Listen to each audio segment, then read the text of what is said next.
અમદાવાદમાં વધતા જતા અકસ્માતોને લઈને ટ્રાફિક પોલીસ દ્વારા આવતીકાલથી રોંગ સાઈડ ચાલતા વાહનો માટે ડ્રાઈવ યોજવામાં આવશે.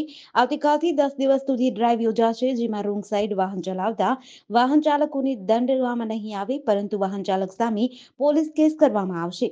અમદાવાદ શહેર ટ્રાફિક પોલીસ દ્વારા આવતીકાલથી 30 જૂન સુધી રોંગ સાઈડ માટેની ડ્રાઈવ યોજાશે. શહેરમાં બનતા અકસ્માતોને લઈને ડ્રાઈવ યોજાશે. અલગ અલગ વિસ્તારમાં ટ્રાફિક પોલીસ અને સ્થાનિક પોલીસ દ્વારા સાથે મળીને ડ્રાઈવ યોજાશે. આ ડ્રાઈવ દરમિયાન રોંગ સાઈડમાં વાહન ચલાવનાર વાહન ચાલકોને પકડીને તેમની સામે કલમ 279 અને 184 મુજબ ગુનો નોંધવામાં આવશે. આ ગુનામાં વાહન ચાલકની ધરપકડ પણ થશે.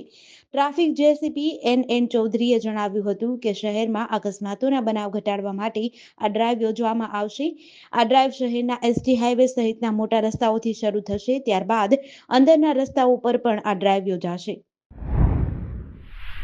રાજકોટ અગ્નિકાંડ બાદ જૂનાગઢ મહાનગરપાલિકા દ્વારા ફાયર એનઓસી અને બીયુસર્ટી મામલે જૂનાગઢ શહેરની મિલકતો પર તંત્ર દ્વારા કાર્યવાહી કરવામાં આવી રહી છે. ત્યારે જૂનાગઢ મહાનગરપાલિકા ખાતે ટ્યુશન ક્લાસીસ ધારકો વેપારીઓ દ્વારા સીલ મામલે વિરોધ કરવામાં આવ્યો હતો.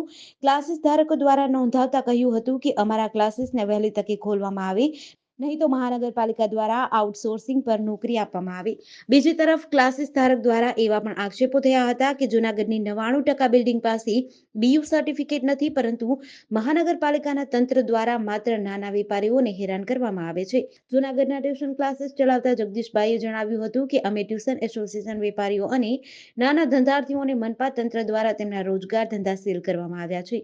તંત્ર દ્વારા બીયુ સર્ટી માંગવામાં આવી રહ્યું છે. આ સર્ટી બિલ્ડરે લેવાનું હોય છે, અમારે નથી લેવાનું હતું.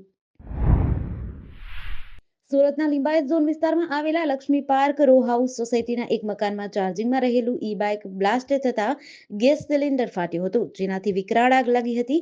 આગની ઘટનામાં ફર્સ્ટ પર્સન એવા સોસાયટીના પ્રમુખ પ્રવીણભાઈ ક્વાટે જણાવ્યું હતું કે નીચે લાગેલી આગના ઉપરના માળ સુધી પહોંચતા એક પરિવારના 5 સભ્યો ફસાઈ ગયા હતા, જેમાં પરિવારની મોટી દીકરી ભડથું થઈ જતા મોત નીપજ્યું હતું. આ દીકરી આગ લાગી હોવાની જાણ થતાં માતા પિતાને બચાવવા ગઈ હતી. ધુમાડામાં ગુંગળાઈને ઢળી પડી હતી. ત્યારબાદ આગની ચપેટમાં આવી જતા ભડથું થઈ ગઈ હતી. પ્રવીણભાઈએ વધુમાં કહ્યું હતું કે લક્ષ્મી પાર્ક રો હાઉસ સોસાયટીના મકાન નંબર 8માં સિરાવી પરિવાર રહે છે. 46 વર્ષીય દોલારામ સિરાવી ગ્રાઉન્ડ ફ્લોર પર હાર્ડવેરની દુકાન ચલાવે છે. ઉપરના 2 માળમાં પરિવાર સાથે રહે છે. પરિવારમાં પત્ની, 2 દીકરી અને 1 દીકરો છે. મોટી દીકરી મહિમા 18 વર્ષની હતી. આજે વિશ્વ યોગ દિવસે ગુજરાતમાં 300 સ્થળોએ યોગ દિવસનો કાર્યક્રમ યોજાયો હતો.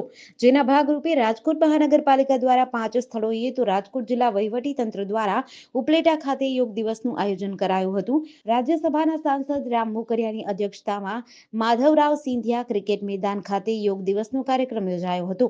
જેમાં ઇન્ચાર્જ મેયર નરેન્દ્રસિંહ જાડેજાની સાથે એનસીસી કેડેટ્સ, યુવક યુવતીઓ સહિતના નગરજનો જોડાયા હતા. આ તકે રાજ્યના પૂર્વ નાણામંત્રી વજુભાઈ વાળાએ કહ્યું કે કોઈ પણ વ્યક્તિએ જ્યારે કરપ્શન કરે ત્યારે તેનો આત્મા તેવું કરવા માટે ના પાડે છે. જોકે રાજકોટ મનપાના અધિકારીઓના ભ્રષ્ટાચાર બાબતે પૂછવામાં આવતા તેમણે બોલવાનું ટાળ્યું હતું. રાજ્યના પૂર્વ નાણામંત્રી વજુભાઈ વાળાએ કહ્યું, વ્યક્તિના શરીરની અંદર 4 વસ્તુ હોય છે. સ્થૂળ શરીર હોય છે, શરીર ઉપર મન હોય છે, મન ઉપર બુદ્ધિ અને બુદ્ધિ ઉપર આત્મા. વ્યક્તિ કોઈ કૃત્ય કરવા જતો હોય તો મન એમ કહે છે કે આ કૃત્ય કરું કે ન કરું, કરપ્શનના પૈસા લઉં કે ન લઉં. અત્યારે બધા લે છે તો હું પણ લઈ લઉં, પરંતુ કોઈનો આત્મા તેને ખોટું કરવાનું કહેતો નથી. ગુજરાતમાં રાજ્યકક્ષાના વિશ્વ યોગ દિવસની ઉજવણી બનાસકાંઠાના નડાબેટ ખાતે કરવામાં આવી હતી. જેમાં મુખ્યમંત્રી ભૂપેન્દ્ર પટેલ, વિધાનસભાના અધ્યક્ષ શંકર ચૌધરી, બીએસએફના જવાનો સહિત મોટી સંખ્યામાં લોકો જોડાયા હતા. સુરતમાં આંતરરાષ્ટ્રીય યોગ દિવસની ઉજવણી નિમિત્તે શહેરની અલગ અલગ 62 જગ્યાએ ઉજવણી કાર્યક્રમનું આયોજન કરાયું હતું. આ કાર્યક્રમમાં મોટી સંખ્યામાં સુરતવાસીઓ જોડાયા હતા. શહેરના community hall, multipurpose hall, garden જેવી અનેક જગ્યાઓ પર યોગ દિવસનો કાર્યક્રમ યોજાયો હતો. જેમાં વડીલો, બાળકો અને યુવાનો મોટી સંખ્યામાં જોડાયા હતા. સુરતમાં ભાજપ પ્રદેશ CR પાટીલે યોગ કરીને ઉજવણી કરી હતી. ભૂપેન્દ્ર પટેલે જણાવ્યું હતું કે આજના યુગમાં તણાવમુક્ત અને સરળ જીવનશૈલી માટે યોગ ઉત્તમ કહેવાય છે. સુરત મહાનગરપાલિકાના અધિકારીઓ કતારગામ સિંગણપુર તરણકુંડમાં દારૂની મહેફિલ માણતા હોય એક જાગૃત નાગરિકે રેડ પાડી વિડીયો બનાવ્યો હતો. આ વિડીયોમાં સ્પષ્ટપણે જોવા મળે છે કે તરણકુંડમાં અધિકારીઓ દારૂ પીતા હતા. રેડ પાડતા જ તમામ અધિકારીઓ ઊભી પૂંછડીએ ભાગ્યા હતા.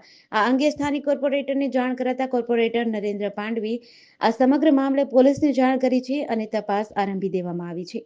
સિંગણપુર વિસ્તારમાં આવેલા તરણકુંડની અંદર રાત્રે સુરત મહાનગરપાલિકાના અધિકારીઓ દારૂની મહેફિલ માણતા હતા અને જાગૃત નાગરિકે રંગે હાથ ઝડપ્યા હતા. આ જાગૃત નાગરિકે અચાનક જ ઓફિસની અંદર પહોંચી તમામ અધિકારીઓ અને કર્મચારીઓને દારૂ પીતા રંગે હાથ ઝડપ્યા હતા. આ મામલે તેણે વોર્ડ નંબર 7ના કોર્પોરેટર નરેન્દ્ર પાંડવને જાણ કરતા તરણકુંડના અધિકારી અને કર્મચારીઓ તરણકુંડની અંદર ઓફિસમાં બેસીને દારૂની મહેફિલ માંડી રહ્યા હતા અને આ સાથે T20 વર્લ્ડ કપની મેચ જોઈ રહ્યા હતા. રાઉઝ એવન્યુ કોર્ટે દિલ્હી લીકર પોલિસી કેસમાં 20 જૂને અરવિંદ કેજરીવાલને જામીન આપ્યા હતા, પરંતુ હાલ સીએમ કેજરીવાલ જેલમાંથી બહાર આવી શકશે નહીં. ઈડીની દરમિયાનગીરી બાદ દિલ્હી હાઈકોર્ટે કેસની સુનાવણી ન થાય ત્યાં સુધી તેમના જામીન પર રોક લગાવી દીધી છે.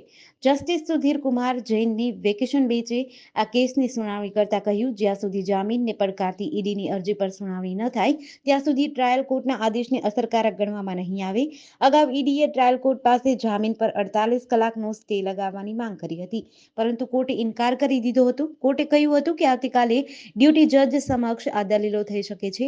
દિલ્હીના સીએમને 1 લાખ રૂપિયાના જામીન બોન્ડ ભરવાનો આદેશ મળ્યો છે. કોર્ટે કહ્યું, વિગતવાર નિર્ણય શુક્રવારે અપલોડ કરવામાં આવશે, ત્યારે ખબર પડશે કે દિલ્હીના સીએમને કયા આધારે જામીન આપવામાં આવ્યા હતા. રાઉઝ એવન્યુ કોર્ટમાં 20 જૂને સતત બીજા દિવસે સવારે જામીન અરજી પર સુનાવણી થઈ હતી. ન્યાયાધીશ ન્યાયબિંદુની વેકેશન બેન્ચે ઈડી અને કેજરીવાલની દલીલો સાંભળ્યા બાદ નિર્ણય સુરક્ષિત રાખ્યો હતો. પોલીસ સૂત્રો પાસેથી મળતી વિગતો મુજબ બોટાદ શહેરના જુમા મસ્જિદ પાસે બારભાયા શેરી ખાતે રહેતા અને પાળિયાદ રોડ જૂના માર્કેટિંગ યાર્ડ સામે આવેલા બુરહાની કોમ્પ્લેક્સના ગ્રાઉન્ડ ફ્લોર ઉપર દુકાન નંબર 4 ધરાવતા હુસેનભાઈ અબ્બાસ અલી ત્રવાડીની દુકાન આવેલી છે. હુસેનભાઈ અબ્બાસ અલીએ તેમની આ દુકાન સુરેન્દ્રનગર જિલ્લાના વઢવાણના હરેશદાન લાભુદાન ગઢવીને ભાડેથી આપી હતી. દુકાનના માલિકે દુકાન ખાલી કરવાનું કહેતા હરેશદાન ગઢવી દુકાન પર ગેરકાયદેસર કબજો કરી દુકાનમાં પોતાનો સામાન ખાલી ન કરતા આ દુકાન પચાવી પાડી દુકાન ખાલી કરવાની નથી, જે થાય તે કરી લે તેવી ધમકી આપી હતી, જેથી દુકાનના માલિકે હુસેનભાઈ અબ્બાસ અલી ત્રવાડીએ ગત તારીખ 19 ફેબ્રુઆરી 2024ના રોજ બોટાદ કલેક્ટરને ઓનલાઈન અરજી આપી હતી. કલેક્ટરે ઓનલાઈન અરજી અનુસંધાને તપાસ કરી. તપાસના અંતે આ કેસમાં લેન્ડ ગ્રેબિંગનો ગુનો બનતો હોવાનું સામે આવતા બોટાદ કલેક્ટર દ્વારા આરોપી હરેશદાન લાભુદાન ગઢવી વિરુદ્ધ લેન્ડ ગ્રેબિંગ એક્ટ મુજબ ગુનો દાખલ કરવા હુકમ કર્યો હતો. સુરતના વરિયા વિસ્તારમાં માત્ર 10 દિવસની બાળકીનું અચાનક બેભાન થયા બાદ મોત નીપજ્યું હતું. પરિવારને જાણ કરતા દોડી ગયા હતા અને બાળકીને હોસ્પિટલે ખસેડી હતી, જો કે ટૂંકી સારવાર દરમિયાન મોત નીપજ્યું હતું. એકની એક દીકરીનું મોત થતા પરિવારમાં શોકનો માહોલ છવાયો હતો. પ્રાપ્ત વિગતો અનુસાર સુરતના વરિયાદ ગામ ખાતે આવેલી મદીના રેસિડેન્સીમાં મૂળ ધંધુકાના ઇકબાલ હબીલભાઈ ખલીફા રહે છે. પરિવારમાં પત્ની, દીકરો અને દીકરી છે. ઇકબાલભાઈ અડાજણ મામલતદાર મતદાન યાદી વિભાગમાં કામ કરી પરિવારનું ગુજરાન ચલાવે છે. દીકરી તમન્ના નજીકમાં જ આવેલી શિશુકુંજ વિદ્યાલયમાં ધોરણ 5માં અભ્યાસ કરે છે. તમન્નાને તાત્કાલિક નજીકમાં જ આવેલી ખાનગી હોસ્પિટલે દાખલ કરાઈ હતી. વેન્ટિલેટર સહિતની સારવાર આપવામાં આવી હોવા છતાં કોઈ રિકવરી આવી ન હતી, જેથી અન્ય એક ખાનગી હોસ્પિટલમાં તેને ખસેડાઈ હતી, જ્યાં રાત્રે તમન્નાને મૃત જાહેર કરાઈ હતી. વડોદરા શહેરના રણોલે વિસ્તારમાં આવેલી અક્ષર રેસિડેન્સીના મકાનમાંથી હેરોઇન ડ્રગ્સ સાથે એક શખ્સની વડોદરા એસઓજી પોલીસે ધરપકડ કરી છે.